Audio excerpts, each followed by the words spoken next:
Hello everyone, and welcome to Anomalous Archive where we post scary stories to help you sleep. Please comment where you are listening to my videos from since I believe it would be fun for all of us to know. Also, please don't forget to like and subscribe. Let's reach 50 subscribers until the end of this month. So sit back, relax, and enjoy. Sam reached out fearfully toward the jutting pile of rubble, touched it with a bloodied finger, and immediately pulled back. Sam, are you alive? Sam, of course, remained silent. It's hard to speak when a great heap of stones presses down on your entire body, pinning you deep in the perpetually flooded tunnels of the Paris catacombs. So deeply pinned that only the very tips of your fingers barely stick out above the surface. How is he? Laura asked quietly, glancing at Mark. Stupid. Absolutely the stereotype of a blonde, even though she's a brunette, he thought. Her eyes dull, so dull. How had he not noticed this before? Damn, what do you think? How is he? Mark jumped to his feet, took a step back, and plopped down on a rock protruding from the water. He immediately felt with his backside that the stone was wet, and now all that stinking stagnant water was soaking into his pants. He's dead. That's how he is. That's all there is to it. Go ahead. Touch him if you're not scared. Or what? You're gonna dig him out. He cast a critical look at the pile of rubble under which their guide Sam was buried. A local, slightly unhinged digger who had volunteered to give them an extensive tour of the mesmerizing Paris catacombs. Sam was quite famous among American tourists for two reasons. Reason number one was his nearly fluent English, with only a faint trace of an accent. He could even swear with a distinctly American flair. None of that unpleasant meb sound that grated on the American ear. And the second reason for his fame among tourists, and indeed among anyone even tangentially involved with the catacombs, was his wild, quasi-scientific obsession with finding something supernatural. The catacombs are a massive haven, a veritable resting place for the dead of all ages and eras. Surely there must be billions of ghosts, demons, and restless souls here. Everything people use to scare children. Sam made it his mission to study all this. He always talked about some layers of the otherworldly, about how one must understand waves, filtering, and so on. Every foray he made into the catacombs was accompanied by his scientific activity. His gear had the aesthetic of Ghostbusters, a huge, frame-back backpack crammed with electronic devices. In the backpack, that is, not in Sam, along the way to this unfortunate incident, all this equipment on Sam was blinking with lights, indicators, and occasionally beeping with various alerts. Around nearly every corner, he would pull out some instruments or gadgets, each equipped with all kinds of scales and indicators. He was decked out like a Christmas tree, with 6 devices strapped to his back. Now, all that experimental, highly sensitive electronic brilliance was buried along with its owner in the dirty, stagnant water of the catacombs, beneath tons of collapsed ancient tunnel roofing. Terrifying, creepy, mundane. Laura, Mark calmed down a bit, raised his head, and looked at his companion. Sorry, I'm just on edge. It's okay. I am too. She was breathing heavily, still nervous. Earlier, she had outright screamed, so much so that Mark's ears were still ringing slightly. Do you remember the way back? What way back? He exploded again, but immediately fell silent, lowering his arms as if appealing to the heavens in a mute scream. How can you be so dumb? He nodded several times, counted to 5 in his head, and calmed himself. Once calm, he continued. The way back, he gestured toward the pile of rubble. My remembering or not remembering doesn't matter now. So, what do we do? Not sit still, that's what. He hastily patted his pockets, shoved his hand into one of his jacket pockets, and pulled out half a piece of school chalk. Sam had handed it to them before they entered the catacombs, saying that if they got lost, they should mark their path. They had laughed then. How could they possibly get lost? But Sam had just made a serious face and said, "If you get lost in the deeper routes, your only hope is luck, or the red-haired digger." And now, here they were. The chalk would come in handy. "We'll mark every turn so we don't get lost. Maybe we'll make it out." "Laura, what was it he said about the red-haired digger?" "I don't remember." She thought for a second. It seemed like some story about a ghost or something. A digger who wanted to know the whole catacombs. Died here somewhere. And now he helps people. Folklore. "Got it," he sighed. For some reason, he didn't remember that conversation well. Maybe he'd been distracted. He'd thought it was some service. A shame. Yeah, a shame. She sighed too, then continued in alarm. "Mark," she tapped her fingernail anxiously on her headlamp. "Do you know how long these last?" "I don't know. I hope long enough. Let's go." Even in some modern town with a history of only 50 years, catacombs of sewers, collectors, and other underground structures are no small thing. And the farther down you go, the less explored they are. And the Paris catacombs, built, dug, and expanded century after century, growing layer upon layer, are a whole city unto themselves, if not more. You can't even tell where there are more nooks and crannies, up above or down below. Along the way, right on the walls, or perhaps even in the walls, rats scurried by, squeaking. Here, they weren't aggressive or fearful. They didn't avoid people or shy away from the light. They didn't even try to hide. They were used to tourists from the surface. Some even stopped and waited, as if expecting a treat. But here, where Mark and Laura were walking, the rats weren't interested in snacks. They simply went about their business, not paying the passers-by any mind. How many turns had they already left behind? A dozen? 2? Or maybe even more? Mark, as if recalling all those twists, turns, and bends, glanced at the piece of chalk in his hand. It was now a dirty, smudged half, stained with black sludge. At this rate, soon they'd have to share Laura's piece as well. To be honest, he didn't really hope to find a way out. What he hoped for was to encounter someone else, wandering freely here, through this sludge, these halls and colonnades, these ancient tombs. Even if they ran into some red-haired digger, he'd bow low to him rather than panic and flee from a ghost. Speaking of tombs, so far, they'd been lucky. Not a single hall filled to the brim with bones and skulls, as countless bloggers had described. It stood to reason that such places must exist in abundance here. A couple of times, Mark had noticed scattered bones lying here and there, clearly too large for rats, and even for dogs. But they hadn't stumbled upon a proper burial site yet. Thank God Laura hadn't paid much attention to those bones, or else the tunnels would have been ringing with her deafening shrieks again. They tried to choose the driest paths. Of course, there was no avoiding the flooded central passage, originally designed as a drainage system. It was convenient, laid lower than the rest. But even the side paths were often heavily flooded in places.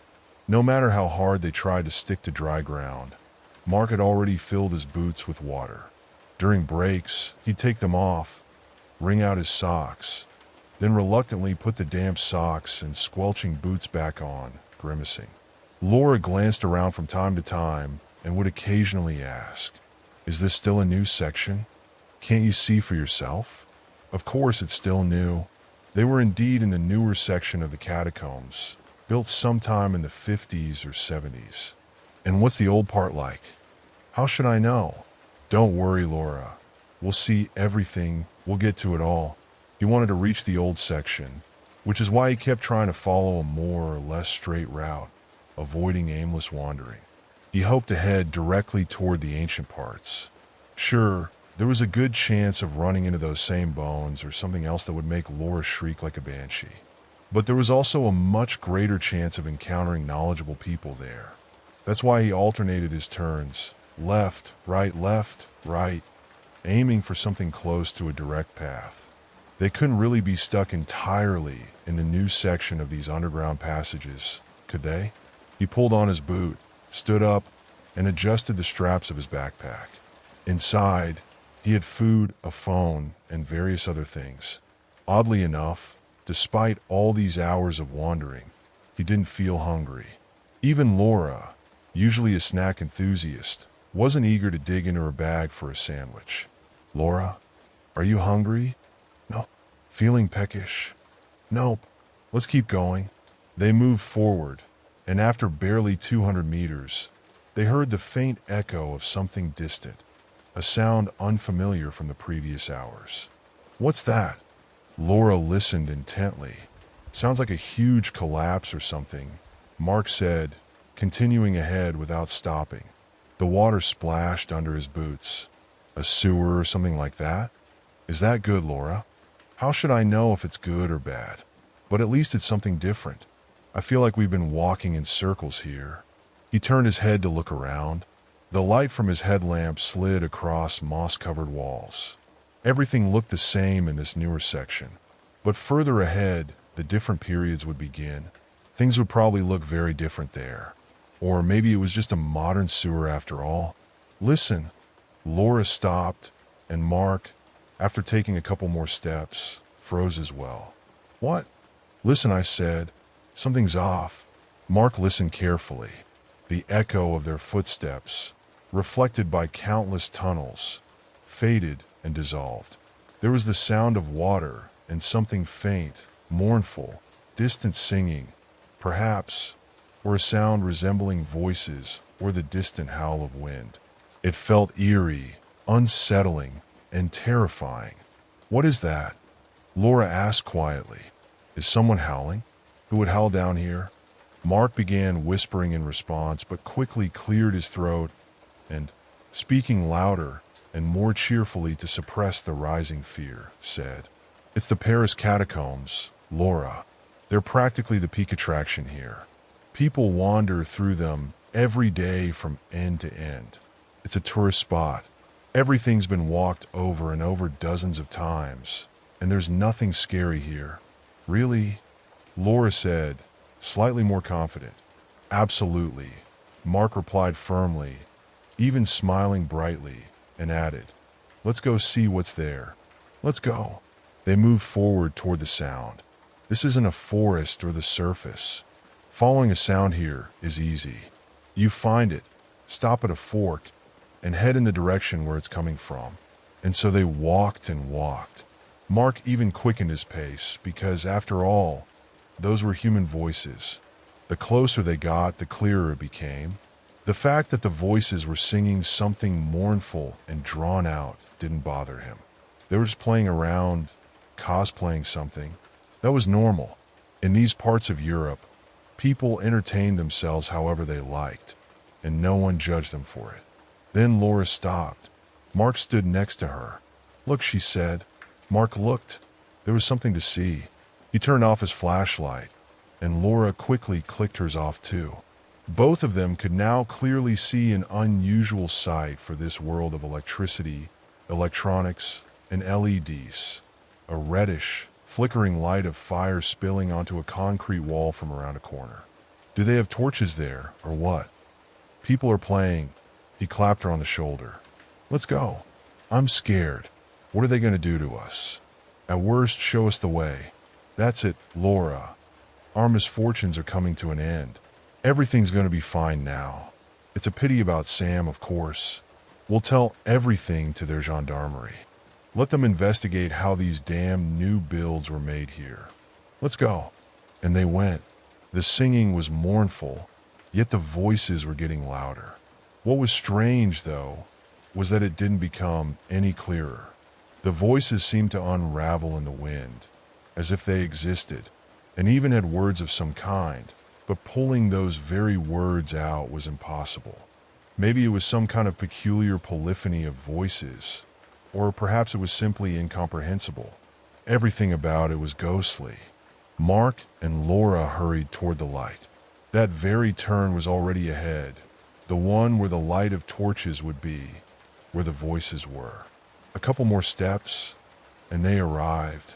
They turned, and they saw something horrific. Yes, there were torches on the walls, a large columned hall. Only the people who were there were completely unlike what one might expect to see. And these were clearly not cosplayers.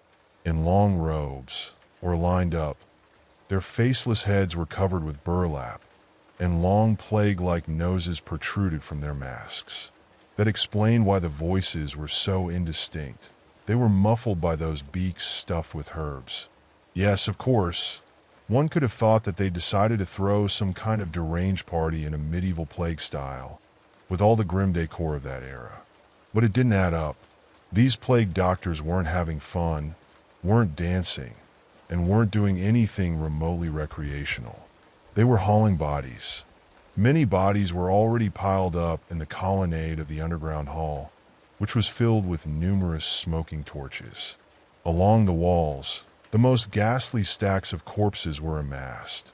Horrific, blackened, swollen, covered with pustules, with plague buboes here and there on those terrifying bodies. And there were those who were still alive, who were still dying. Old people in rags, old women, children in torn, dreadful clothing. Through the holes in the rags, ribs peeked out, thin bodies, exhausted, mutilated by disease. People whispered in different voices, sighing hoarsely with mournful and hopeless groans. People were dying. It wasn't only the plague doctors, or whoever they were, doing their job.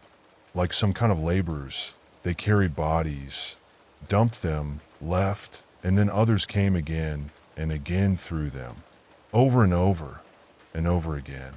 Mark, Laura's voice was trembling. Are we really going there?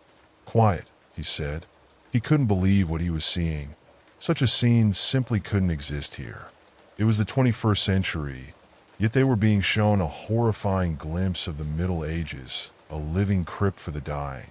I can't go there, she said in a tearful, frightened voice, yet still trailed behind him, not stopping.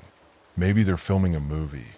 He said the first thing that came to his mind, and immediately felt relief at his own unconscious words.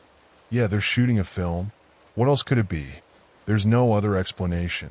And he entered that tall colonnade, filled with both the dead and the dying, and those terrifying beaked laborers.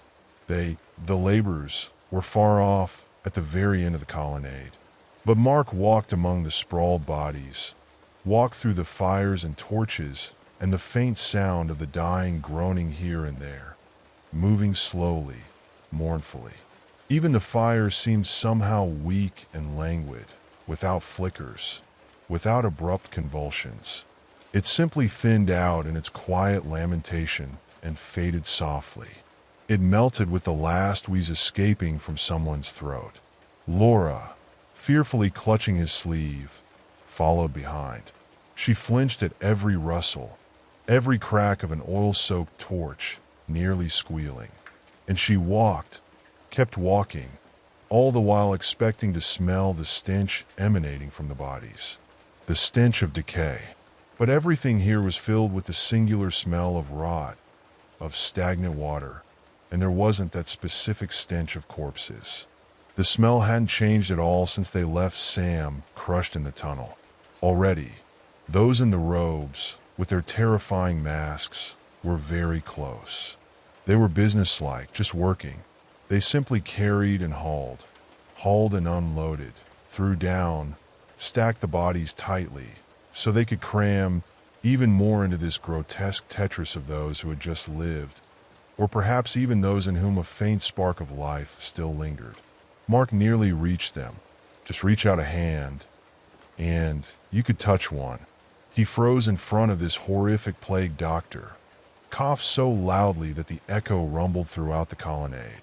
Only then did it become clear how weak the groans of the dying were, as his cough drowned out all the sounds at once. It even seemed as if all the torches should have flickered from the deafening sound, should have trembled, but no. Nothing flickered. No one turned to face them. No one raised their head. "Excuse me, pardon-moi," Mark said, and of course, they simply could not hear him. His voice, so full of strength, sounded absurdly and sharply out of place in this kingdom of death. But no, not one of those in robes so much as twitch their beak. They work mechanically, lifelessly, and peacefully, like automatons. The nearest one, beak-headed, dropped a frail body from his shoulder and walked away. Two others replaced him. They carried another dying man, dressed more richly and plumper. They carried him on a stretcher.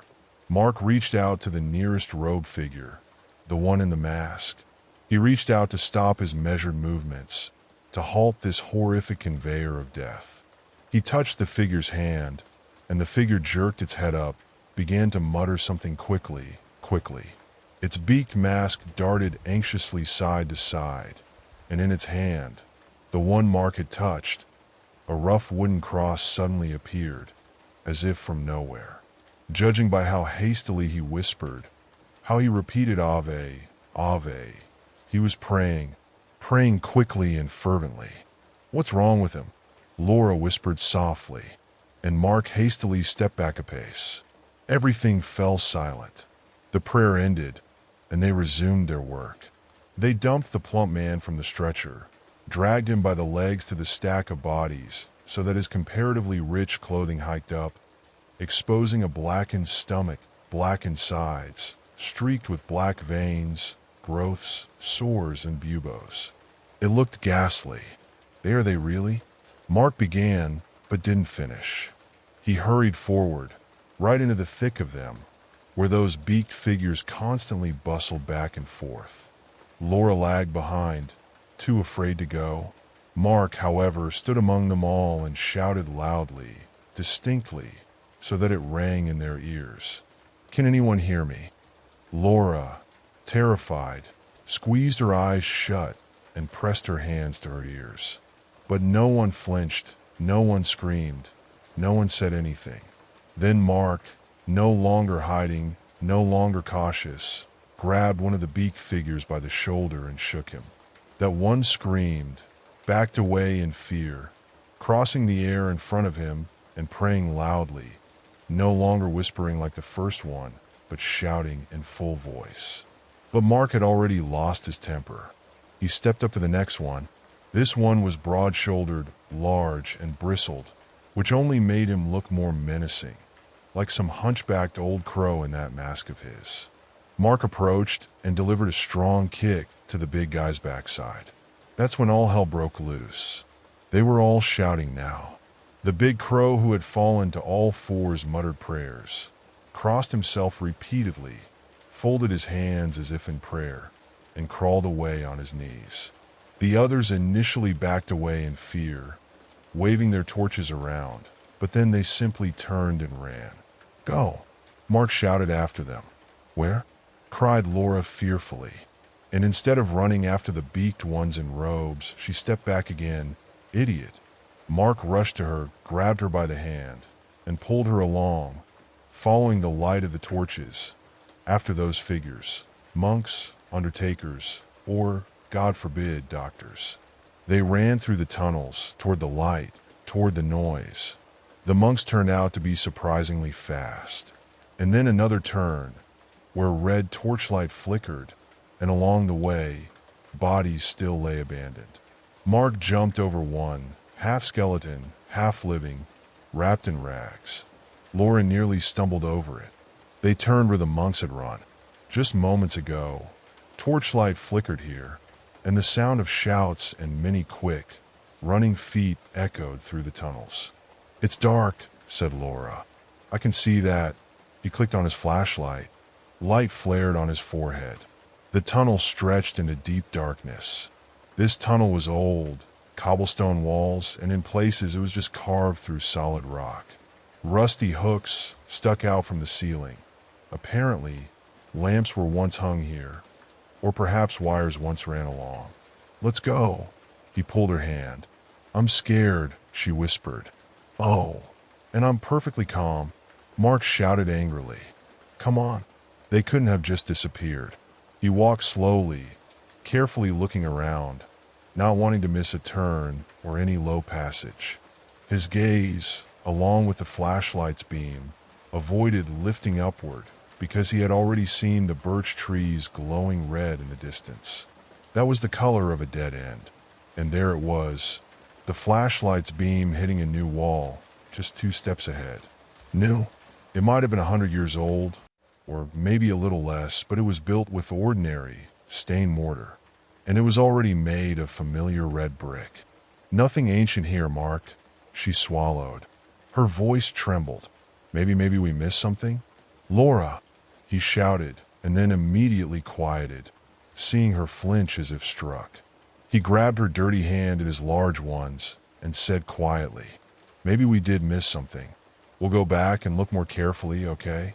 Or maybe they didn't turn here. It's possible, isn't it? She nodded, fearfully searching his eyes. In her black pupils, wide with terror, the light of his flashlight reflected. Let's go. He gently pulled her hand. Let's go. She nodded, and they walked on. They no longer marked the turns. In their chase after the monks, they had missed many things. By now, they wouldn't even be able to return to that colonnade full of bodies and torches. The way was cut off. Neither of them said this aloud. But the encounter with them, the way the beak-headed figures couldn't hear them, but only felt their movements, that spoke volumes. And their genuine terror, their very existence in this world, now explained so much, gave all the answers. But neither he nor she wanted to know those answers. Now they just walked. Water splashed monotonously underfoot, and round tunnels were replaced first by arched ones. The arched tunnels stretched into the darkness, and then came square-shaped halls, carved almost as if with an axe, with uneven, roughly hewn ceilings where they nearly had to duck. They walked in silence, processing their thoughts, or maybe, on the contrary, they tried to drown them out with this monotony, to become nothing more than footsteps in this eternal darkness. Strangely enough, neither of them felt hungry. Strangely enough, their headlamps neither dimmed nor even flickered. And strangely, neither he nor she felt tired. Not one bit. They just walked and walked and walked, until they heard the scream that raced through all the tunnels, hitting their faces like a gust of wind. Mark rushed forward, and Laura followed. The scream had already subsided, now scattering in faint, broken echoes through the tunnels, returning in torn, jagged fragments of sound. Mark, she shouted after him. He, without stopping, yelled over his shoulder, "Don't fall behind," and rushed even faster. Laura, struggling to keep up, tried not to lag, but he grew further and further ahead, and now he disappeared around a corner. She followed, just praying there weren't any other tunnels there, no splits into a mess of other passages. No, only 2, and in one of them, the light of Mark's flashlight flickered. That way. A moment later, the light disappeared. But instead of darkness ahead, where her flashlight beam would scatter across the walls, she saw a faint yellowish glow coming from around the corner. Approaching, she heard the scream again. Only this time, it wasn't a woman's. It was Mark's, loud, profane, and angry. She stopped for a moment, crept forward cautiously, and reached the corner. She peeked around it, some kind of widening, a round cavity in the tunnel's intestines, and there, hanging from the ceiling, was a dull electric light bulb that poured a trembling yellow light. And under this light, something resembling an operating table, to which was strapped. If she hadn't heard the scream of that first one, she wouldn't have understood that it was either a girl or a woman. And standing there was a bald, bloated, some kind of freak wearing only trousers. Sweaty, bloody bald.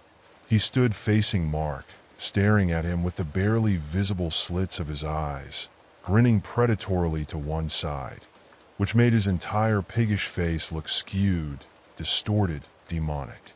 No, wait. Mark stepped forward, as if expecting that, like those in the rows, this one wouldn't see him. But no, this fat man suddenly jerked, swung his head. He smacked his lips for a reason, as if he couldn't see them, but sensed them, perhaps. and he didn't even hear their voices, but felt their movement. In his hand, as if from nowhere, appeared a scalpel. It gleamed like a bright little sun under the light of the eerie yellow lamp. "Mark," she said quietly. "He sees us, hears us. I don't know. Don't move." Mark quietly, almost imperceptibly, took a step to the side, and immediately, that sweaty, blood-spattered fatty twitched his head, shaking his many-layered chin. His cheeks, like in cartoons, wobbled furiously. The hand with the scalpel swung up toward Mark. "Oh," Laura whistled softly. "Hey." Mark froze, speaking without even moving his head. "Take a step.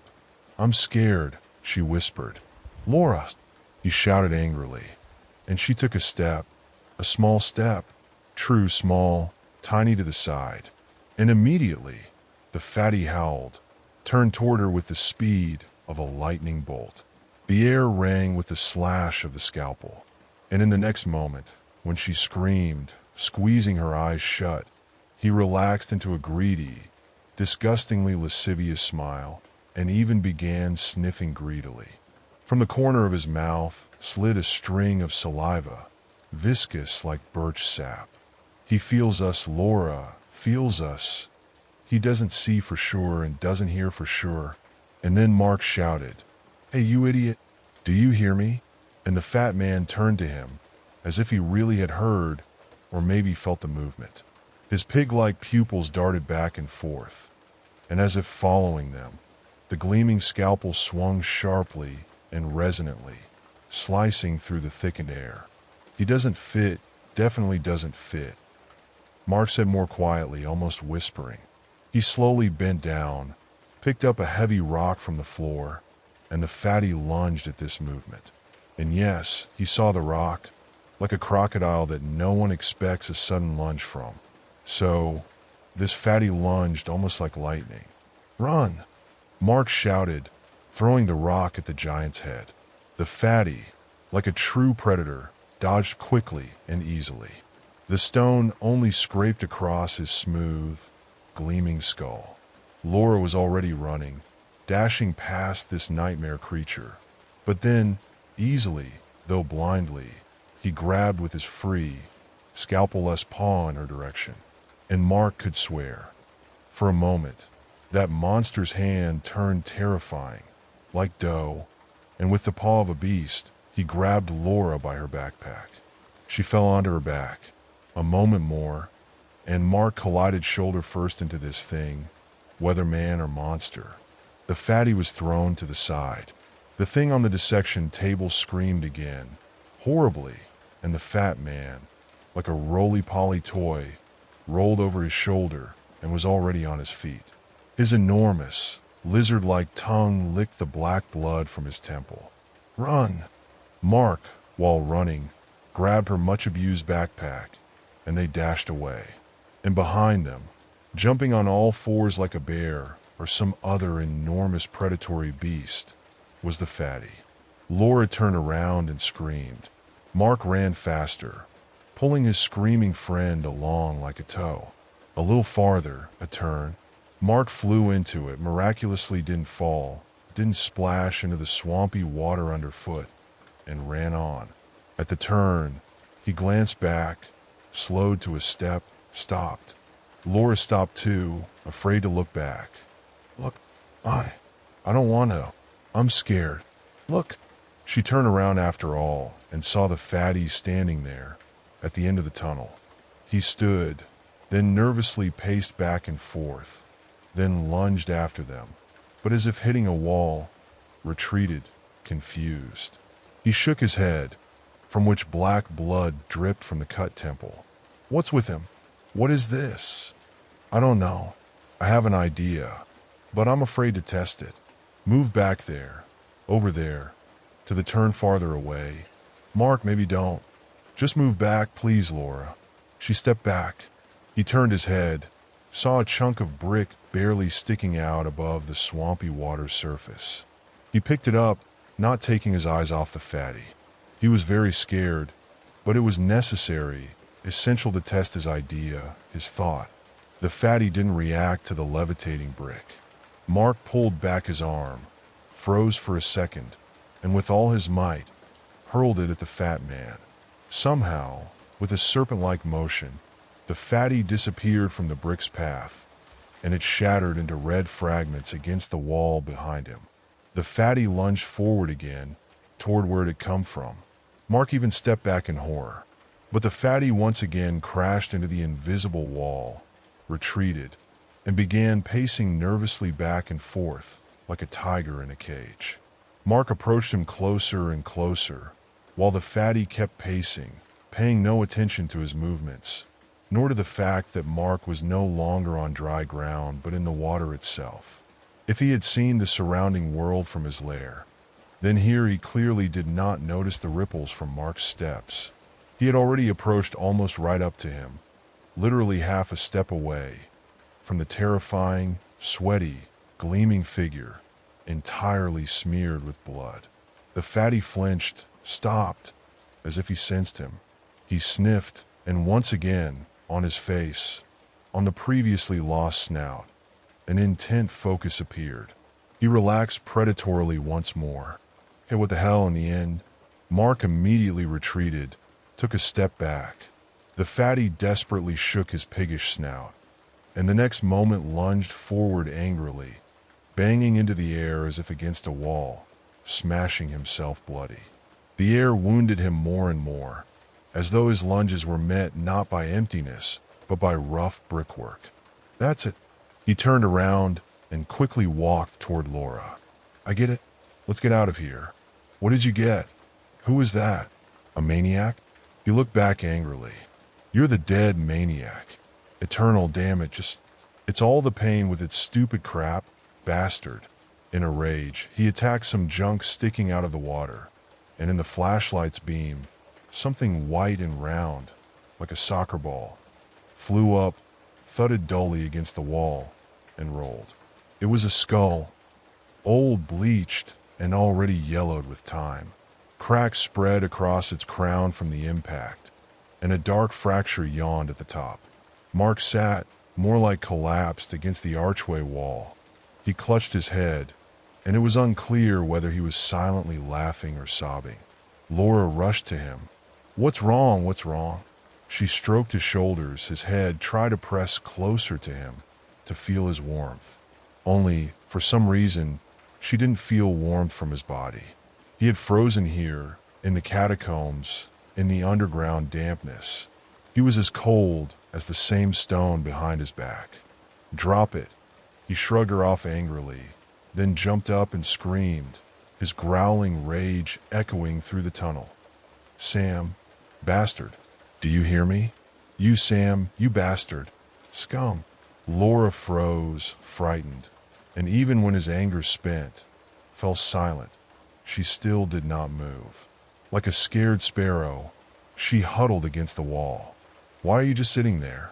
He turned to her, and his face was no longer angry at all. Not angry, just ordinary. No, tired. Very tired. Let's go. We need to find a way out. Only then did he sigh. Now it'll be much harder. Why? She got up, following him without hesitation, and he was already walking. Not on the ledges along the edges of the tunnel, but straight through the water. The water splashed up from his boots, spraying the surrounding walls. His pants, already darkened from moisture, became nearly black, gleaming in the beam of his headlamp. Laura caught up, walking beside him, also through the water. He began to walk less sharply, less abruptly. The filthy splashes stopped scattering as much. What? Why? His voice held only weariness. A why? Her voice trembled. And you? He yelled. And immediately, reining himself in, he spoke quietly, realizing there was no reason to take it out on her. Don't you understand? No. She shook her head, though she did understand. In reality, or rather, not that she understood, but she felt it. But she couldn't find words for that feeling, to turn it into something her mind could grasp. What you saw, what we saw, what was that? The dead? Monks? Plague doctors? He began. A setup, she interjected, desperately defending either her own normality or the normality of the world around her. And the maniac, that's also a setup with special effects? Oh, for crying out loud. His voice gained a slight edge of anger, a steel-like ring. Is that what you think? And the pain? The pain? He played with it, remember? He talked about the levels of that afterlife. That this dam, he angrily kicked the water. It sprayed up in front of them, rolling toward them with a hairy stench. Damn otherworld, a layered cake. And so it's very difficult to catch something in it, some kind of radiation activity. And he wanted to project it all into some multidimensional, unified plane. A sense of connection between these layers. Remember? Oh yes, and she teetered on the edge of understanding. And, as it seemed to her, it was slightly deeper than what Mark himself understood. And then, when all his equipment short-circuited, something glitched badly. Or maybe he turned something on to test it, and it shook because of that. Remember? Right before it all started, before the ceiling collapsed, he was rummaging in his backpack. Said he was calibrating. Remember? No, I wasn't really paying attention. I wasn't paying attention to my brother either. And now he threw up his hands. Now we're in this layered cake up to our eyeballs. Someone senses us. Someone disappears. And there are probably those who can see us. And those who can hear. And we'll see and hear it all to the fullest. Do you understand where we are? Do you realize what kind of mess we're in, Laura? We broke through all the planes of the other world. We're in hell. And why? What do you mean, why? Why are we in this hell? I don't get you. Never mind, forget it. She waved him off and glanced sideways, gasped immediately, clutching at his arm. She whispered softly, pointing with a finger. There's something. He looked in the direction and saw there, off to the side, a tiny little corpse, eerie, wrapped in rags, pitiful. Mark froze, staring at it, thinking that maybe it was just an ordinary, real corpse. A skeleton, a mummy, a local attraction. But the corpse moved, turned its head slightly. And the most terrifying thing, it looked in their direction. Its face became visible. It was a boy, already completely emaciated, sunken in. Mark stepped toward him, looking into his big, childlike eyes and thinking that the boy could see them. But could he really just look at them like that? The boundless rags on the boy's chest stirred, and from there, from within the tatters, peeked out a small, white, mouse-like face. The boy slowly raised his hand, as if it were made of bones alone, essentially without skin, without flesh. He stroked the mouse and said something quietly, so softly that it was completely inaudible. Hey, Mark crouched beside him. Kid, do you see us? But the boy still stared blindly in their direction. His weak arm had already fallen limply alongside his body. And only then did Mark see that on his forehead, like a lantern, the boy was almost translucent. You could see the wall behind him. You could see the trash beneath him. Mark reached out to touch the child, and his hand, as they sometimes showed in films, passed through the boy's ghostly flesh, touching nothing. And the boy paid him no attention. He turned away, closed his big, bottomless eyes, and fell silent. Whether he had fallen asleep or died, he began to fade, disappearing completely until there was nothing left in his place but a pile of decayed rags, from which protruded a couple of bones, already whitened by time. What is this? Laura quietly asked, wiping away an involuntary tear. And this, he sighed sadly, is yet another layer. The street kid quietly left, but for some reason, he's still here. He gently, almost cautiously, lifted the decayed rags from the floor. The bones, a child small, fell with a clatter. Mark pulled off his backpack, took out a bag, and placed the fragile remains of the boy inside. Why? Maybe he wanted to get to the surface and Do you think maybe his soul can't find a way out from here? If we're lucky, Laura nodded. Let's go, let's go. They no longer paid attention to the various apparitions. Here and there, they would encounter something. People, most of them consumptive, dying, and sometimes monsters like that dismemberment enthusiast. But they tried to avoid those directly. They would immediately retreat, move back, hide in the depths of the tunnels, avoiding their territory. Sometimes they heard moans, some sort of howling, but they never went toward the sound. If there was howling and moaning, it could only mean one thing. Someone bad was there, and they were doing bad things. You had to move toward voices, but only if they were living people. They didn't need ghosts.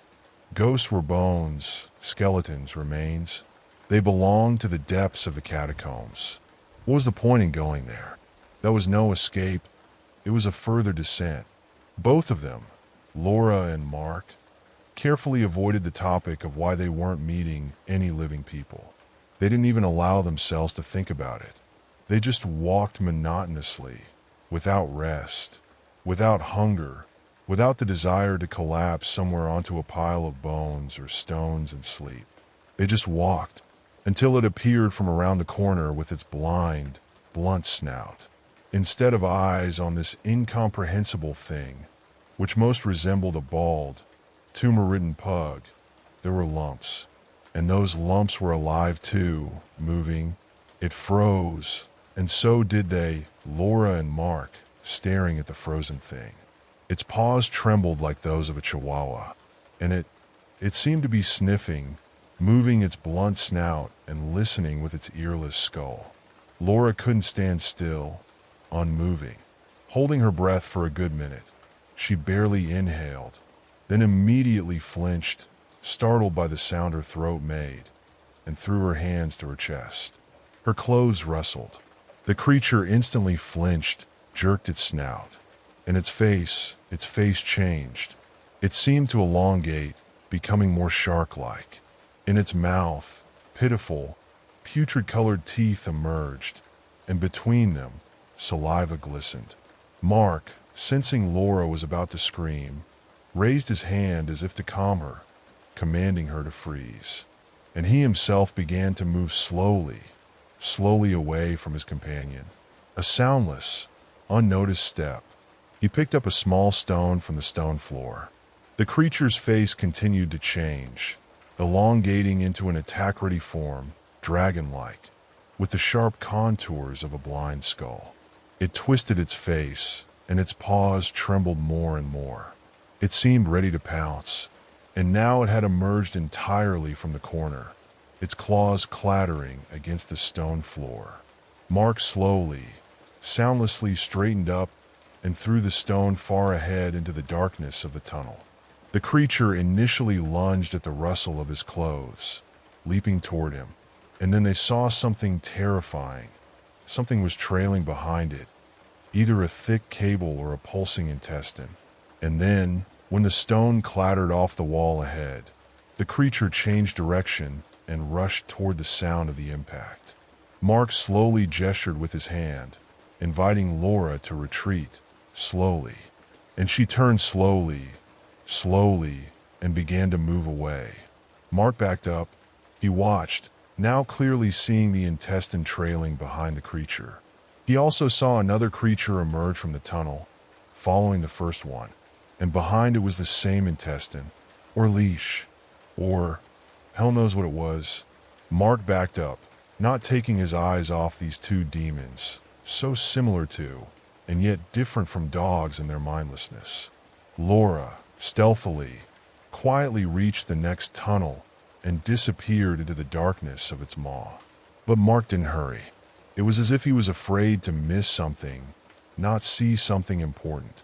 The creatures were already spreading out into the tunnel. A third and fourth one had now appeared in his view. They were methodically studying, exploring the tunnel, jerking forward with leaps, freezing in place, twisting their ever-changing faces. And now two of those dogs, or whatever they were moving in his direction with slow, exploratory jolts. And though he ought to hurry, to turn and follow after Laura, Mark didn't rush. What disturbed him most was the approaching sense of terror. It was already frightening enough. His heart was pounding somewhere in his throat. He had to hold back his breath so it wouldn't burst out in ragged gasps and wheezes. Yet still, there was the feeling that something far more horrible, something more dreadful, was looming.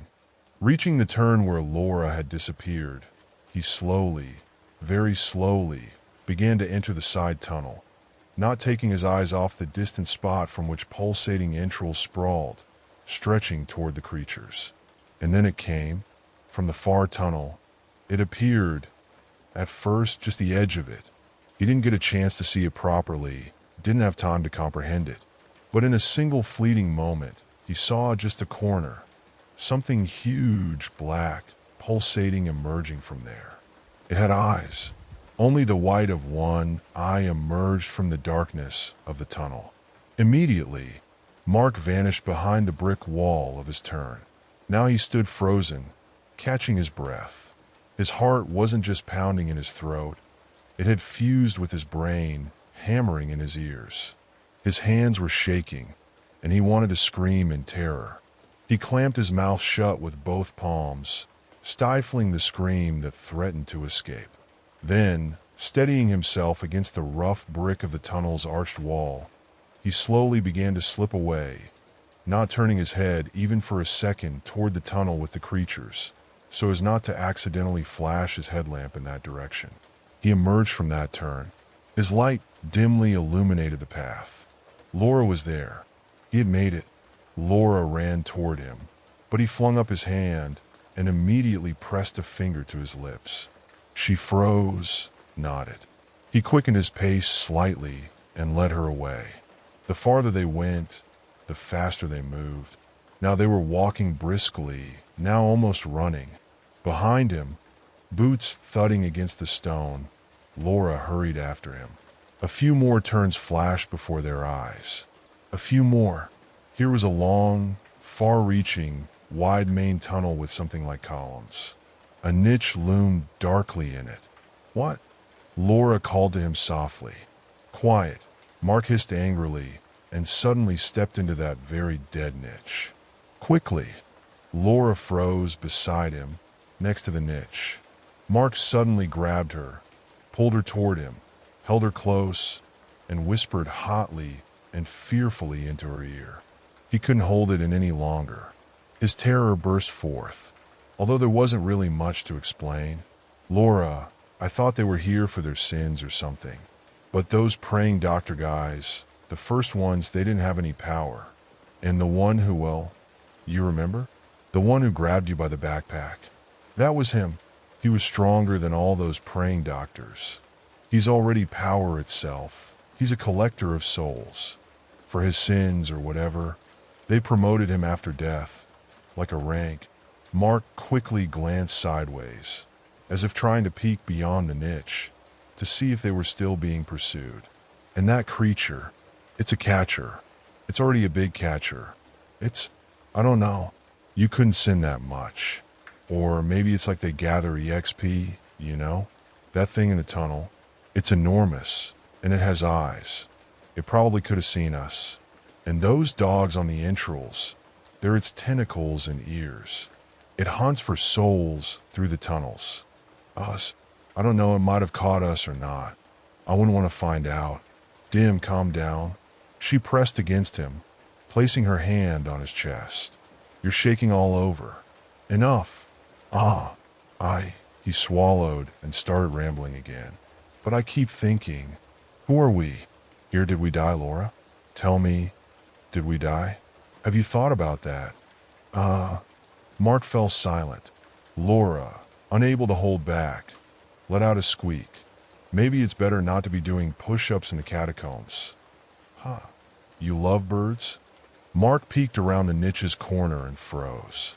There, around the corner, in the tunnel, stood an ordinary, perfectly standard man.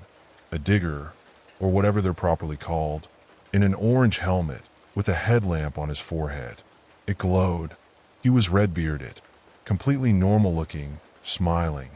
backpack straps slung over his shoulders, boots on his feet, just a regular, normal person, indistinguishable from anyone who crawls underground day and night, even on holidays. "What?" Laura whispered. "What's there?" Instead of answering, Mark stepped out of the niche, grabbed Laura by the hand, and pulled her along. "You're alive?" she gasped, pressing her dirty hands to her mouth as if in horror. The digger even took a step back and then burst into laughter, so genuine, so open, so clean. His laughter echoed thunderously under the vaults of the high arched tunnel. Mark, unable to hold back, joined in the laughter, and Laura just turned her head from side to side, looking first at her Mark, then at the digger. But just a moment longer, just another second, and she too snorted with laughter. "Well," the red-bearded man began, wiping away tears, "you really made me laugh. Laugh straight from the heart. Did you come from the northern branch or something? Saw too many corpses?" "Yes." Mark nodded eagerly. "Yes, yes," Laura added hastily, too hastily, and immediately said, "We got separated from the group. I had a panic attack there, and they left, and we got lost. We're not from around here. Fell behind the train." The red-bearded man smiled again, so charismatically, so sincerely, so brightly that it instantly lifted their spirits. "And where's your meeting point with the group?" "The round hall, Eastern Collector," Mark began slowly. He added quickly, "We'd like to go straight to the surface. Can we get to the sun right away?" "Oh, how many times I've already," the red-bearded man began, but immediately cut himself off, smiled again, and said, Of course, you can go straight to the surface. And it's not far from here if you know the way. This place is like Swiss cheese. The whole underground is full of holes, and they all lead up. Haven't you come across any?" "No." "Well, all right." He dropped his arm, glanced at his watch. "I've got a few spare minutes. We can take a little walk." "Well, follow me, kids." And he strode ahead. It seemed like he was moving unhurriedly, at a measured pace, yet Mark and Laura could barely keep up, nearly breaking into a run.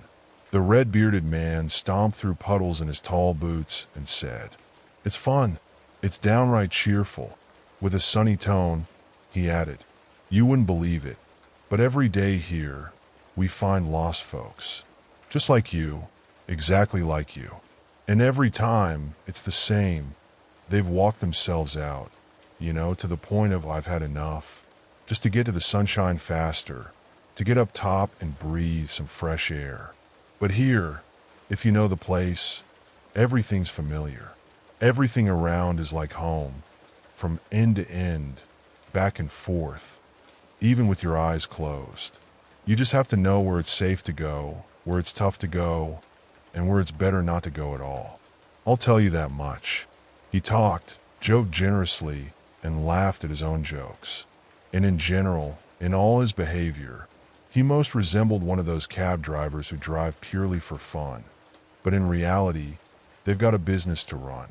So too did the red-bearded man, barely pausing for breath, recount how he used to have a great team here, how he was a veteran digger who had explored all the New York undergrounds on his own 2 feet, how he rushed here to Paris, where there was vast open space for someone like him, how he studied these tunnels by experience, drew his own maps. Only greenhorn fools go by instructions, by someone else's markings, by maps bought from old-timers. No, that's not for him. With the bought ones, you won't find anything particularly interesting. Just the basics, like in a tourist guide. Here's the Statue of Liberty. Here's the tallest skyscraper. Here's the Central Park. But if you walk on your own 2 feet, explore everywhere and everything, you'll find such secrets, discover such beauty that you'll just gasp. Even if all that's left is to click away with a camera. With what? Laura asked, somewhat surprised. A camera, an SLR. I'll tell you this. No digital camera will capture beauty like a film SLR. I know it. The most important thing here? Choosing film with good, sensitivity. I know all those films like the back of my hand. Which one for what? Which one for where? It's all experience, I'll tell you that. And once again, he hurried ahead. And once again, Laura and Mark fell behind. Laura, Mark said quietly, so the red-bearded man wouldn't hear. What about the camera? What? She asked. I'm scared, Dim. What if it's also not alive anymore? What do you think? I don't think anything. We'll be there soon. Soon. He wrapped his arm around her shoulder, pulled her close, and whispered with a degree of fervor. Soon, Laura, soon. And the sunshine, and the breeze in our faces, and greenery. It'll be beautiful. And the Eiffel Tower spire to top it off. Paris, damn it, Laura. Paris. Hey, you. Their guide called to them. Have you noticed anything strange here? The red-bearded man stopped so abruptly that Laura and Mark were finally able to catch up to him properly. Strange? That's an interesting question. It's the catacombs. The most powerful, the mightiest in the whole world, if you ask me. He started walking again, though not as quickly. Here, every step is filled with oddities and ancientness. Oh, voices of all kinds, or sounds, or... She fell silent, trying not to say too much. What if he took her for mentally unstable? Or just a fool obsessed with shows like Battle of the Psychics, or something else from that genre? Or ghosts? He finished for her, glanced back, and winked. Oh, darling, sweetheart, there's no telling what you might see here, what you might hear. And if you don't see or hear anything, your imagination will conjure up something even worse. Then you'll be hiding in corners from your own thoughts, scaring yourself. Pardon my French. He laughed, and they quickly picked up his laughter, realizing that here, in Paris, in the very heart of France, it would have been far more appropriate to say, pardon my English. Of course I've heard, of course I've seen, but like you now. He glanced at them, pulled a mock-scared face, and immediately smiled again.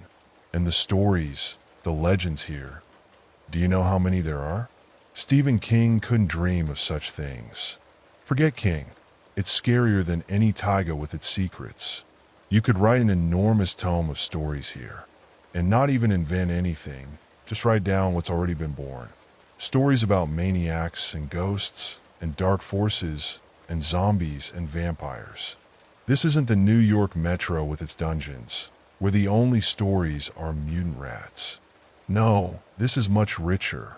Meanwhile, they walked through a wide but low, square-like tunnel, as though it had been carved out of solid rock. It was a frightening tunnel, oppressive with its low ceiling. But what was far scarier was that they weren't alone in this tunnel. Along its sprawling walls sat some horrible beings in whom the human was barely recognizable. Terrifying faces, ravaged by disease, shriveled, some without noses, others without ears. Almost every face bore scars, burns from branding. They sat silently, wrapped in their rags. Only the barely perceptible movements of their heads revealed that they were watching, looking, feeling the people walking past them.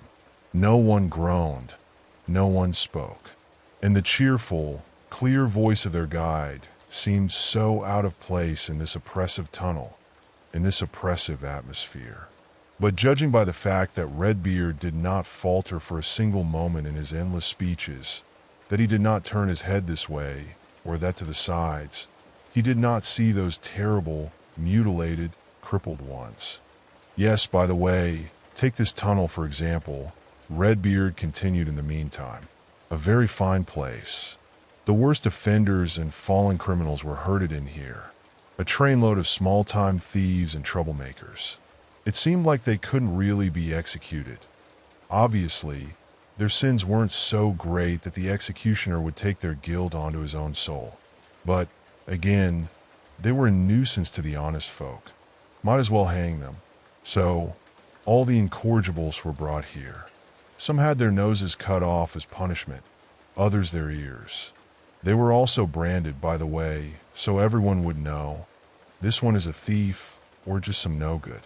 And so they were herded here. They died of starvation. And to prevent escape, there were once prison-style gates here with bars. They would sit along the walls, shrivel up, and wait for their death. Grim, isn't it? Very, said Laura quite sincerely, glancing at those very incorrigible criminals, marked with burnt brands on their foreheads, noseless, terrifying, emaciated. A very frightening death. You're mistaken. It's a very peaceful death. But when this whole den had to be shut down, it turned out there were survivors here. Those who stayed alive at the expense of the newcomers. They ate, you understand, their fellow criminals. Drank their blood while they were still alive. A cheerful bunch, and as if on cue, they saw one such bloated figure, frozen in an immobile pose, with some kind of shiv and all in his hand. He was staring from a blind niche at the passers-by. It became clear he couldn't see them, but his gaze, though sightless, jerked and followed after them. He felt them, he sensed them. It was impossible. He seemed ready to pounce. Somehow his whole body tensed. He was terrible and frightening. Laura liked Redbeard, and he continued his story. These bloodsuckers, never acted alone. They gathered in gangs, just like on the surface, and they devoured their victims right next to the other prisoners, and all of it in complete darkness. A chilling picture, isn't it? Meanwhile, the creature lunged forward. It was no longer a human. It became clear. Faces were protruding from its torso. Its movements, too, were broken, unnatural, as if it wanted to move in several directions at once. It twitched sharply, instantly, terribly, and was already stepping out of the darkness. Sharp and terrifying, jerking its head from side to side, it followed them, accelerating even. And the gates, well, the ones that had once been closed so no one could escape, the creature was already catching up. Mark and Laura sped up, nearly running after Redbeard. They existed, in other words. He too began walking faster, and Laura and Mark couldn't resist, they ran. And the creature also began to bound after them, terribly beast-like, first on all fours, then back on two legs. Here, said Redbeard cheerfully, stopping and turning around. Right here. And Mark and Laura, who had burst out past those now non-existent gates, looked back. Behind them, the creature slammed into an invisible wall, flattened against it, recoiled in confusion, and froze again. And then it turned back into an ordinary human being, a man with a bare torso, dirty, lifeless, ribs protruding, a brand on his cheek. And this is where their territory ended. Oh, how interesting, said Laura cheerfully, but not because the story was interesting. Rather, because the creature couldn't cross the invisible line. Will there be many more such interesting things on our path? Mark asked sharply, glancing at Laura, and he nodded repeatedly. Yes. Tell me, will there be much more of this? Do you want more? No. Mark smiled, shrugged, and whispered loudly. Laura is very impressionable, you see. She won't sleep later. Understandable. I can just not tell any more then. Oh no. Forewarned is forearmed. Mark couldn't help himself, and only after saying it realized it sounded. It sounded completely wrong in a normal human world. He slipped up, as you say. But still, you asked for yourselves. The shortest path, and the shortest. There won't be anything like that anymore. Nothing. We'll be walking through boring, uninteresting, newly built sections of these same catacombs. Here, by the way, they reached the tall arch of yet another tunnel. See? Everything is quite modern now. Everything here is familiar and clear. No antiquities. Only the boredom and dull uniformity of style. And they saw something that made them want to shriek with excitement. In the new tunnel, there were already wires of some kind running along the walls. pipes stretching off into the darkness. Utilities. Civilization. There are even light sewage systems here. That's further down. And there's even a big exit. Like an arch, it's enormous. There are gates there too, of course, prison-style reinforced bars. And everything is locked, so no kids get into the catacombs. But can you really stop kids if they've set their sights on something? I remember how in New York the utility workers chased us through the underground. They even sent the police after us. They set up ambushes at the exits, too. But would that stop anyone for long? No, brothers, if the soul is sick with digging, that's it. It's forever. Unless you're thrown in prison, there's no other way to stop it. I've spent my whole life sick with this underground fever. Do you believe me? You walk above ground, and it feels like something's missing. The soul aches. It's like pilots who have their own illness. Only they're sick with the sky. And people like me, they have another one, an underground sickness. They walked, and now I was already streaming down on them from above. Just thin little streams.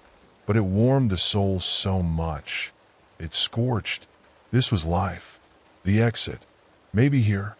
Laura couldn't help herself, stopping right under the holes from which white light was pouring. And in this white glow, dust motes swirled, sparkling like tiny stars. And here, too, a faint, barely audible, yet unmistakable hum of the city above could be heard.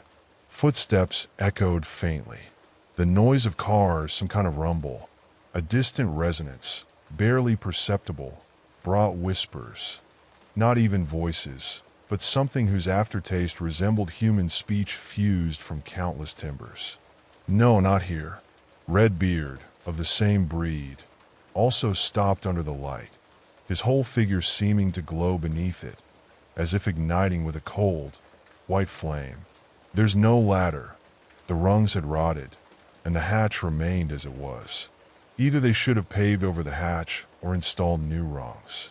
But as it stood, there was no way up or down. Locals even called this place Mirage. It's a good spot, right at the intersection of countless paths. You couldn't miss it even if you tried. And there was the surface right nearby, within arm's reach. But it was still impossible to get there. Another local landmark, a bit of folklore.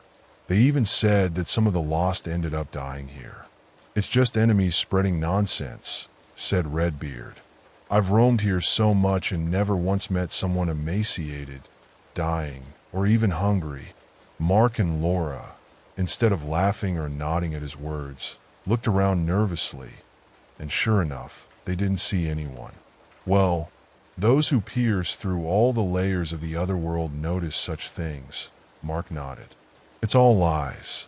Probably just a beautiful tale, romanticized. Redbeard nodded back.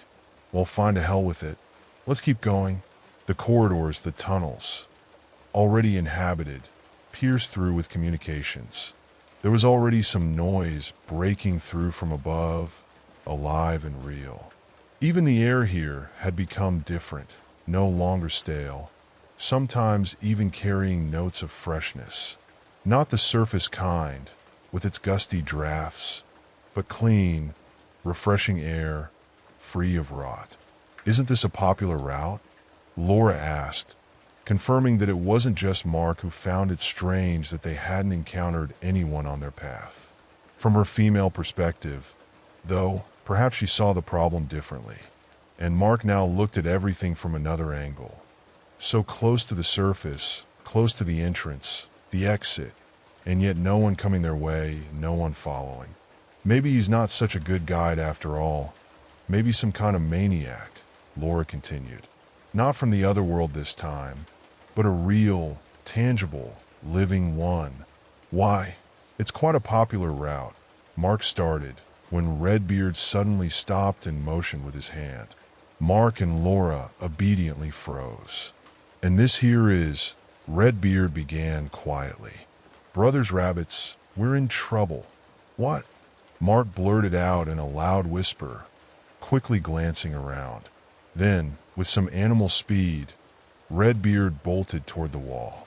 There, under the water, which stood almost knee-deep in the tunnel, a low passage was barely visible, perhaps some drain, perhaps ventilation, although no, ventilation is usually done overhead. "Follow me," he hissed in that same angry whisper, and immediately began squeezing himself into the low opening. His rear, clad in wet pants, comically wriggled by the wall. He had already half squeezed through, disappearing into that depth. Mark, without hesitation, dropped his backpack and darted toward the opening, when Laura's cry stopped him. "Stop!" Mark froze, clutching his backpack to his chest, next to the ribbed soles of Redbeard, which were already disappearing into the opening. A moment later, those very soles vanished, and the passage became just another barely noticeable black spot above the rippling water, almost as black as the opening itself. A hole in the wall. Doesn't it seem, well, strange to you? What here isn't strange? Not in that sense. Think. He's alive. Nothing in his world is this creepy. What could he be afraid of? No, Laura, it's not that simple here. But why would he crawl in like that? Why? Think about it. When the beam of a flashlight appeared in the hole and the wet, red-bearded face peeked out from the water, neither Mark nor Laura were in the tunnel anymore. "Hey!" yelled Redbeard. "Where are you? Where did you go?" His only answer was the echo, and not even a noise, but a foreboding that made him shudder.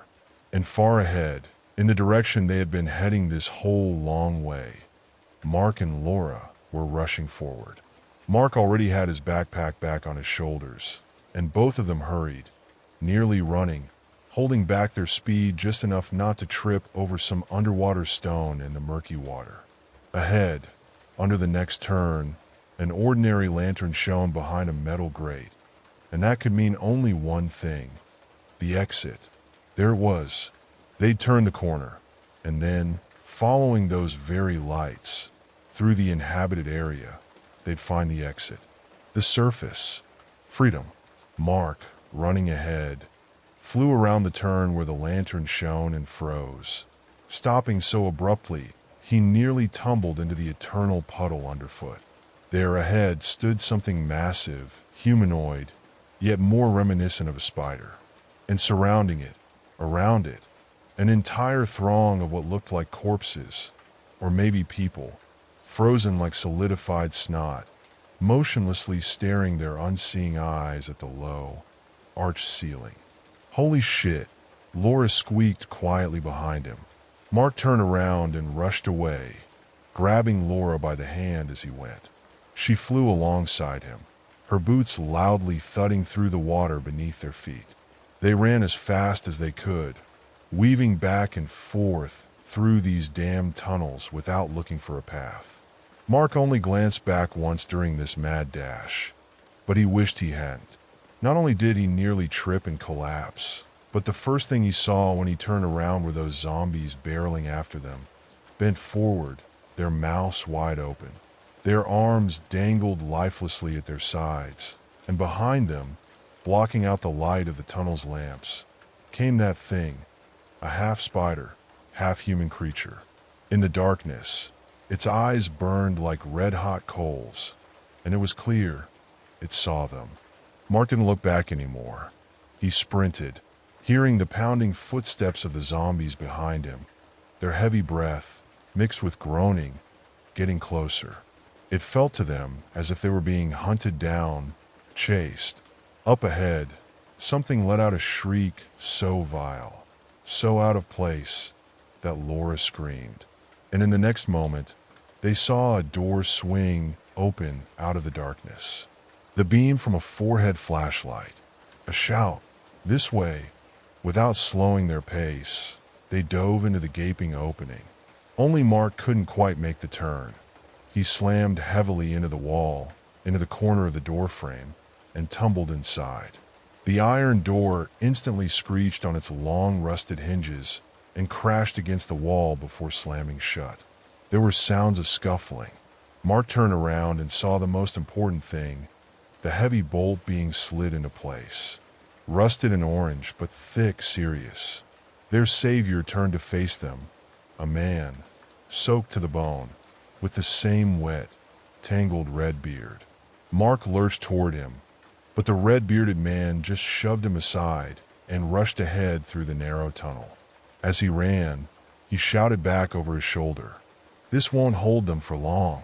At that moment, as if on cue, the door was struck, hard, booming, ringing in their ears.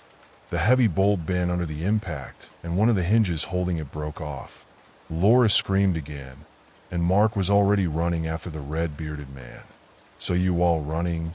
Mark started but stopped short. He dashed forward, his head whipping back and forth as though looking for something or counting something. And then, without slowing his pace, he launched himself toward the wall, where stones were piled up at its base. Mark saw where he'd gone, a breach, a hole in the masonry. Behind them came another dull thud against the door. An echoing clatter followed. The bolt had fallen off, striking the stone floor. Only the bolt could have made that sound, and, as if to confirm the thought, a howl, multi-voiced, thundering, rose up. It seemed to Mark that it wasn't the zombies howling, but their leader, their warlord, screaming with glee. The red-bearded man disappeared into the hole. Mark shoved Laura through after him and then slithered in himself, wriggling like a quick snake through the gap in the stones. And already, a hand was reaching out of the darkness of the breach. It was the red-bearded man. "Grab on," he shouted from above. Mark jumped, feeling the strong hand grip his wrist. He grabbed back, boots scraping helplessly against the wall as he pulled himself up. And there he was, at the top. No, this wasn't another tunnel, another dungeon beneath a dungeon. It was a stone trap with a small, palm-sized window to the surface. Why is it here? How is it here? The thought flickered through his mind. A brick-lined World War II era bunker? Why make something like this? "I'll draw them away," the red-bearded man panted. Mark barely heard him. He stared at the little round window into the outside world, unblinking. The red-bearded man slapped him, nearly shouting in his face. "I said I'll draw them away. You hear me? Once they're gone, you run back fast, to where the catcher was." "Oh, ah," he nodded. "There's an exit further ahead," and the red-bearded man dropped onto all fours, feet first, and shoved himself back through the breach without even checking to see if anyone was in the tunnel. For a moment, there was silence. Then, from below, "Here, over here," water splashed beneath someone's feet. And then, a few seconds later, the howl, multi-voiced, just like before, and splashes again, faster now, and many of them, an army of the dead chasing after its prey. Laura whimpered quietly, covering her mouth with her hands, and Mark grabbed her, pulling her close. Everything went quiet. "Barely," Laura whispered faintly. Instead of answering, Mark clamped his hand over her mouth, listening. The splashes echoed faintly, but he couldn't hear the most important thing. And there it was, a heavy, ominous sound, like a sledgehammer hitting stone. It was the catcher, the spider. Cold seemed to radiate from its approach. They sat there, and it was right beneath them, but there was no faith in the reliability of their refuge. On the contrary, there was a sharp feeling that, sensing them, it could tear apart the stone above it into helpless rubble in an instant. Mark squeezed Laura even tighter, pressing her into himself, his hand over her mouth so firmly he nearly crushed her lips to blood. The catcher, as if it really did sense them above, froze. The sound of heavy breathing, like bellows, was heard, along with a grating, harsh, scraping noise. It seemed like it was dragging its spider leg across the wall. Even through the thickness of the stone, vibrations could be felt. And then, in the next moment, through the breach where the red-bearded man had crawled out half a minute ago, a sharp claw poked through. And it wasn't as it seemed. It looked woven from countless thin tendrils, pulsing, writhing. All of it narrowed into a tip, sharp like diamond blades. They gleamed with their sharpness, and at the same time, they were jagged, barbed. If it hooked you, you'd never escape. Laura began breathing faster, trembling. If Mark hadn't been pressing her against himself, squeezing all the air out of her, she might have let out a quiet whimper, even through his hand clamped tightly over her mouth. In the distance, something rumbled, and the claw disappeared, vanished, as though it had only been a vision. The rapid tapping of countless legs was heard as the catcher retreated. It was astounding how something so massive could move so quickly through such a narrow tunnel. Soon, it was almost silent. Only through the stone door could its distant pounding be felt. Go quickly. Mark released Laura. Philip, like a red-bearded man, squeezed into the breach and climbed through. The tearing of fabric crackled, but there was no time to worry about it. In a moment, he had already jumped down and ordered in a loud whisper, "Here." Laura's legs appeared in the breach. He grabbed them, embraced her, and helped her jump down. They rushed toward the passage where the door was. They ran up. He caught a glimpse that the door really was barely there. The massive iron structure seemed almost embedded into the wall, crumpled, exploded, as if made of paper or cardboard. They ran into the main network of tunnels, and Mark ran forward as quickly as he could, praying to all the gods that he remembered the way correctly. In haste, it was easy to get lost again in this labyrinth. They were lucky. The lanterns were already visible, the same ones behind the iron mesh. There was that very tunnel where he had seen the hunter with his retinue. They kept running under the lights, along the main line of the tunnel, so to speak, along the highway that gently curved from side to side. The water beneath their feet had already stopped squelching. Leaves, blown in by the wind, rustled under their quick steps, and then the sunlight appeared, a sunset light, casting itself onto the wall. That meant the exit was just around the corner. The light was red, warm, unmistakable. Mark ran even faster. Laura could no longer keep up. She was lagging behind. And there were those very gates the red-bearded man had spoken of. Only they were not closed. They had long rotted away. Someone had torn them apart. The panels with their curved rods stood ajar, rusty metal bars bent, brushed red by the sunset. Tall grass near the gates trembled in the wind. Mark approached the gates at a leisurely pace, enjoying the warm wind on his face, the sunlight pouring from the crimson sun, sinking below the horizon. They had made it. Laura couldn't hold back tears of happiness as they streamed down her face. She grabbed Mark's hand and walked with him, unable to tear her gaze away from all of this hell, from this beautiful, bright world, free of stench, of stagnant water, of the dead and the hunters, free of the surface world. They approached the gates. Mark glanced to the side and saw it there, in the grass, near one of the panels, a skeleton, peeking out from the earth, overgrown with grass. Only part of the rib cage, half a skull with remnants of dried flesh. Judging by the lower jaw, the deceased had been a red-bearded man in life. "And here's our guide," he nodded toward the skeleton. "He was a good man," Laura sobbed. "He is good," Mark muttered, barely holding back his tears, and stepped outside. Out of the dungeon, out of the catacombs, and darkness. Spots of light from a lantern ahead. Someone's back flickered in the circle of light. On that very back was a backpack, more like a prop from a sci-fi movie. Wires stuck out of the backpack. Some devices hung on it, all blinking with LEDs like colorful fireflies. Mark walked, carefully inspecting the walls. Laura walked beside him, also looking around. They were both searching for something intently, and then it hit Mark. He remembered some arrogant professor, puffing maliciously on cigars while sitting in his leather chair and shouting like the last brute that Paine did not deserve to live. That man had thrown him out, the great and mighty, old and respected professor of something or other, to die in front of the rest of his circle. That kind of thing cannot go unpunished. That kind of thing must be paid for with blood.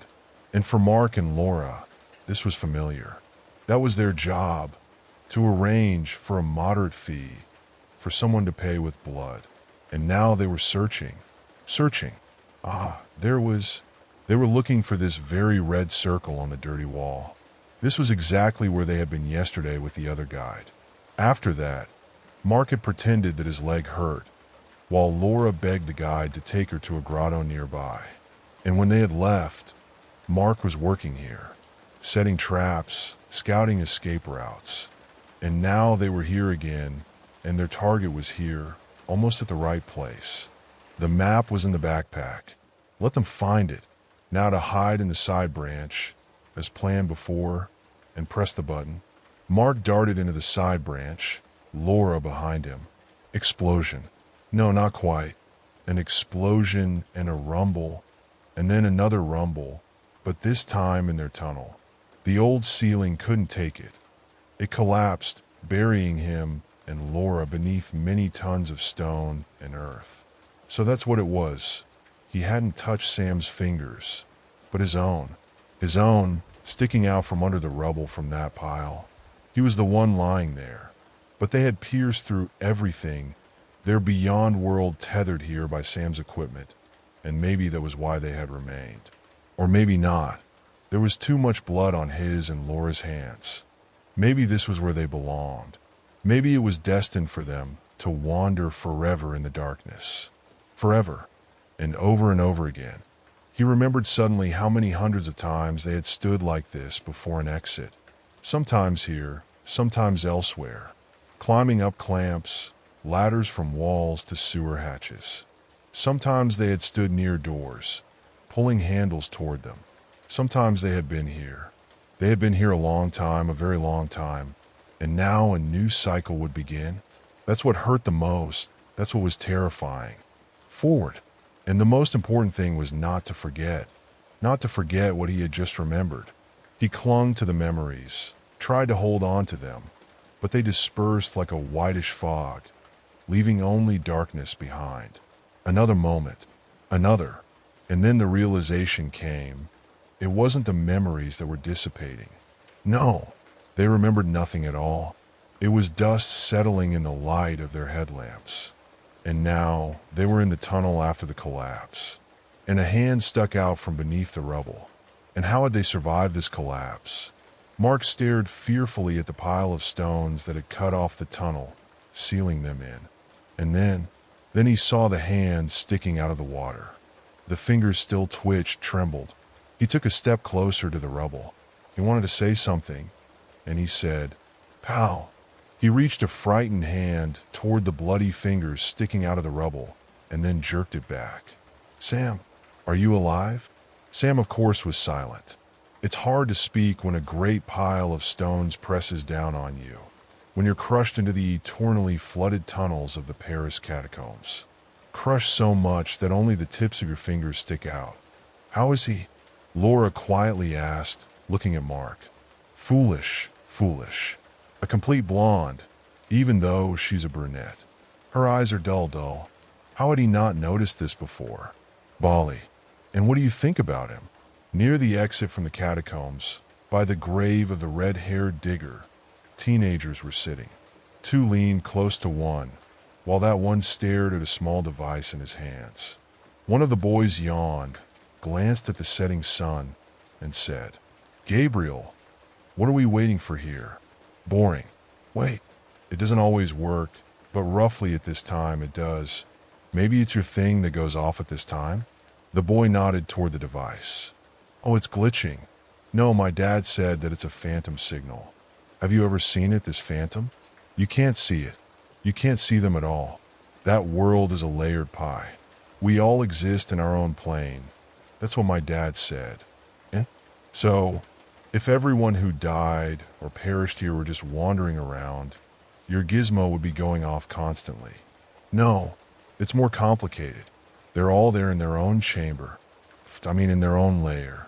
And my dad thought it was something like the circles of hell. Each in their own circle. And this thing only reacts to those who pierce through all the layers of the other world. Your dad really wasn't of this world, said one of the teenagers. Seeing his friend's offended look, he quickly added, No, your dad was good, but with his quirks. Maybe it's better to hand this device over, I don't know, to some institute or something. But the scientists, there, whoa, look, it worked. It's going to grow now. And indeed, on the device, the needle began to crawl upward, as if there really were something to measure. All the teenagers huddled together, staring with interest at the device's display. From time to time, they glanced at the gates and then back at the slowly shifting needle. Each secretly hoped to see something, anything at all, some faint mist, at least. Even better, a ghostly figure pierced by rays of sunlight. But no, there was nothing. The device's readings climbed higher and higher until the needle maxed out, and then it simply returned to its original position. That's it? Asked one of the teenagers. That's it, replied Gabriel, glancing again at the gates and the entrance to the catacombs. He froze. One of his friends also looked in that direction and, like a puzzled dog, tilted his head to the side. Guys, was that here before? Right by the entrance, at the broken gates, on the dusty path, lay a bundle of smoldering rags. No, Gabriel shook his head. He approached the rags, crouched down, and glanced around. He picked up a dry twig from the ground, hooked the rag, and pulled it to the side. The rag, frail with age, crumbled, but still came away from what was beneath it. Soon, bones were revealed underneath, small ones, and a small skull as well, decayed and whitened. Gabriel gasped but didn't recoil. He reached toward the skull, and right then, a white mouse peeked out from its eye socket. It took a chance, darted out, and disappeared into the grass.